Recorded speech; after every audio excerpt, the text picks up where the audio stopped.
Praise the Lord. శుభోదయం, good morning. దేవుని ప్రియులందరికీ ఉదయకాల శుభాలు. మీరందరూ బాగున్నారు కదా? మరొకసారి ఈ రకంగా మీ ముందుకు రావడానికి ప్రభుత్చిన ఈ గొప్ప సమయంలోకి దేవుని స్తుతిస్తూ మీరందరూ బాగున్నారని తలస్తున్నాను. ప్రియులారా, పరిశుద్ధ గ్రంథం బైబిల్లో ఈ ఉదయకాలం నేను కొత్త రోజు దేవుడు మనకి ఇచ్చిన తర్వాత నేను ఆలోచిస్తున్న విషయం ఏంటంటే, మనం ఏదైనా ఒక పరికరాన్ని తయారు చేసినప్పుడు అది ఎంతకాలం పనిచేస్తుందో ఏంటో అనే, ఇది పనిచేస్తుందా లేదా అని చాలా ఇబ్బంది పడుతుంటాం. సంక్షోభానికి గురవుతూ ఉంటాం. ఎందుకంటే ఒక్కోసారి ఆ పరికరాలు ఏదైనా మొరాయించినప్పుడు, పని చేయనప్పుడు మనం చాలా దుఃఖపడుతూ ఉంటాం. ఏమైందా? ఏమైందా? అని 1కి 4 సార్లు వాటిని మనం చెక్ చేస్తుంటాం. ఎందుకంటే మనకు వాటి మీద నమ్మకం లేదు. ఎప్పుడు ఆగిపోతాయో ఎవరికీ తెలీదు. కనుక ఈవేళ మనం ఆలోచన చేసినట్లయితే మానవుడి యొక్క దేహాన్ని నిర్మాణకుడు దేవుడు. నిజంగా వీటన్నిటికి కూడా ఎంత చక్కగా ఈ వాటి వాటి పనితీరు అవి చక్కగా జరిగించడాన్ని బట్టి మనం ఒక రోజు తర్వాత ఒక రోజు దాటుకుంటా ఎదరికెళ్తున్నాం. అర్థమవుతుందండి? కనుక నేను ఆలోచన చేస్తున్నప్పుడు దేవుడు ఈ మానవ నిర్మాణం ఎంత గొప్పగా ఉందో, కీర్తన గ్రంథం 139వ అధ్యాయం 14వ వచనంలో చెప్పబడినట్లుగా, నీవు నన్ను కలుగజేసిన విధమును చూడగా భయమును ఆశ్చర్యము నాకు పుట్టుచున్నవి. మన అవయవాలు, మన మనస్సు, మన హృదయం, మన కళ్ళు, మన చెవులు, ఏవండి ఈ యొక్క చేతులు, కాళ్ళు, ఇలా మనం మనకు కనపడివి కొన్ని, కనపడనివి కొన్ని.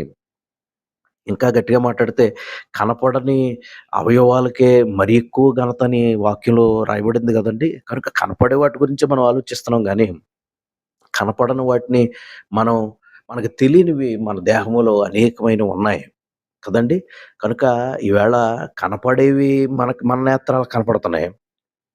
అయితే కనపడని అవయవాలని ఒకవేళ మనం బయటికి తీసుకురావాలంటే స్కానింగ్ అనో, లేకపోతే ఇంకోటనో, ఇంకోటనో చేస్తున్నారు మన దేహానికి. అప్పుడు లోపల అవయవాలు కూడా వైద్యులకి చాలా స్పష్టంగా కనపడుతున్నాయి. అయితే లోపల అవయవాలని బయటికి తేవాలంటే చాలా ఖర్చవుద్ది కదండీ! పైకి కనపడే వాటికంటే లోపలున్న వాటి నిజంగా మనకు మరుగై ఉన్న అవయవాలు మరింత ఘనత కారణమవుతాయని అపోస్తలుడైన పౌలు కొరింథీ సంఘానికి రాస్తూ చెప్పిన మాట మనందరికి జ్ఞాపకమే. అయితే దేవుడు మనకి మనకి మనసంటూ ఒకటి పెట్టాడు. దేవుడు ఆ మనసు మరి మన మనస్సు మారాలని ప్రభువు కోరుచున్నాడు దేవుని యొక్క వాక్యంలో. కదండీ! మన మనసు ఆయనకి నచ్చినట్లుగా ఉండాల. అందుకే రోమాపత్రిక 12వ అధ్యాయం 2వ వచనం ఏం చెప్పిందంటే, మీరు ఈ లోక మర్యాదను అనుసరింపక ఉత్తమమును, అనుకూలమును, సంపూర్ణమై ఉన్న దేవుని చిత్తమేదో పరీక్షించి తెలుసుకున్నట్లు మీ మనస్సు మారాలి. మీ మనస్సు మారి నూతనమగుట వలన రూపాంతరం పొందినంటున్నాడు. దేవుని వాక్యంలో మనం చూసినట్లయితే ప్రసంగి భక్తుడు చెప్తాడు, మనస్సు అడియాసలు కలిగి తిరుగుద్దంటండి. మనస్సు చాలా దారుణమైంది. కనుక అది మారి అది సరైన విధంగా ఉండాలని దేవుడు కోరుకుంటున్నాడు. అంతేకాదు ప్రియులారా, మన హృదయము, మన లోపల ఉన్న వాటి గురించి మనం ఆలోచన చేస్తే, మన హృదయం శుద్ధిగా ఉండాలని కోరుకుంటున్నాడంట. మత్తయి సువార్త 5వ అధ్యాయము ఏవండి 8వ వచనం ఇలా చెప్పుచున్నది, హృదయ శుద్ధి గలవారు ధన్యులు, వారు దేవుని చూచెదరని వాక్యం చెప్పుచున్నది. హృదయం శుద్ధి దేవుడు కోరుకుంటున్నాడు. అర్థమవుతుందా అండి? ఇంకా మన అవయవాల్లో చాలా కీలకమైన పాత్ర పోషించేది నేత్రం కదండీ! కనుక దేవుని వాక్యం చెప్తున్న మాట ఏంటంటే, ఏవండీ మన యొక్క కన్ను ఎలాగుండాలి? మన కన్ను 6వ అధ్యాయము మత్తయి సువార్త 22వ వచనం ఏం చెప్తుందంటే, దేహమునకు దీపం కన్నే గనుక నీ కన్ను తేటగా ఉండిన యెడల నీ దేహమంతయు వెలుగుమై ఉండునని వాక్యం చెప్తున్నది. కంటి పరిశుద్ధత, ఏవండి హృదయం, మనస్సు, ఇలా మనం మాట్లాడుకుంటూ వెళ్తే అనేకమైన విషయాలు మనం మాట్లాడుకోవచ్చు. ఏవండి చెవులు, మనం దేవుని వాక్యంలో చెప్పబడిన మాట ఏంటంటే, రోమపత్రిక 10వ అధ్యాయంలో మనం చూస్తే ప్రియులారా 17వ వచనంలో, వినుట వలన విశ్వాసం కలుగునది, క్రీస్తుని గురించి మాట వల్ల కలుగును. మనం ఏం వింటున్నాం తెల్లారి లేసిన కాడి నుంచి? మన చెవులు వినికిడి శక్తి దేవుడు మనకి ఎందుకు ఇస్తున్నాడంటే, మన విశ్వాసాన్ని అభివృద్ధి చేసుకోవడానికి దేవుడు మనకి వినికిడినిస్తున్నాడు. మనం ఏం వింటున్నాం మన చెవులతో పరిశీలన చేసుకుందాం. ఎంత గొప్ప నిర్మాణం అండి మానవుడి నిర్మాణం. ఏవండి దేవుని వాక్యంలో చెప్పబడిన మాట ఏంటంటే, యాకోబు పత్రికలో అంటాడు కదా, ఏవండి 1వ అధ్యాయంలో ప్రియులారా 19వ వచనంలో, వినుటకు వేగిరపడండి అంటుంది దేవుని వాక్యం. వినుటకు వేగిరపడమంట. మాట్లాడడానికి నిదానించమని దేవుని వాక్యం చెప్తుంది. కనుక ఏం వింటున్నాం మనం? మీరు వినటానికి వేగిరపడండి. దేవుని గురించి మాట వినడానికి వేగిరపడండి అని దేవుని వాక్యం మనకు స్పష్టంగా చెప్తున్నదండి. అర్థమవుతుందా అండి పిల్లరా? మరి మరి మనం మాట్లాడడానికి నిదానించాలి. ఎందుకు మాట్లాడడానికి నిదానించాలంటే, జీవమరణములు నాలుక వశమని నిజంగా ఏవండీ దేవుని యొక్క వాక్యంలో సామెతల గ్రంథంలో మనం చూస్తాం. సామెతల గ్రంథం 18వ అధ్యాయం పిల్లారా, 18వ అధ్యాయము వచనం 21లో జీవమరణములు నాలుక వశము అని వాక్యం చెప్తున్నది. ఏం మాట్లాడుతున్నావు? జాగ్రత్తగా మాట్లాడాలి. దేవుడు మనకు మాట ఎందుకు ఇచ్చాడు? ప్రపంచంలో అనేక మంది మోగవారు ఉంటుండగా మాట్లాడగలిగే సామర్థ్యాన్ని ప్రభు నీకు ఎందుకు ఇచ్చాడు? అందుకే ఏం మాట్లాడుతున్నాం? మనం మాట్లాడే ప్రతి మాట తీర్పులోకి వస్తుందనే విషయాన్ని మీరు గుర్తుపెట్టుకోవాలి. పిల్లరా, మాట్లాడేటప్పుడు నిదానించమని వాక్యం చెప్తున్నది.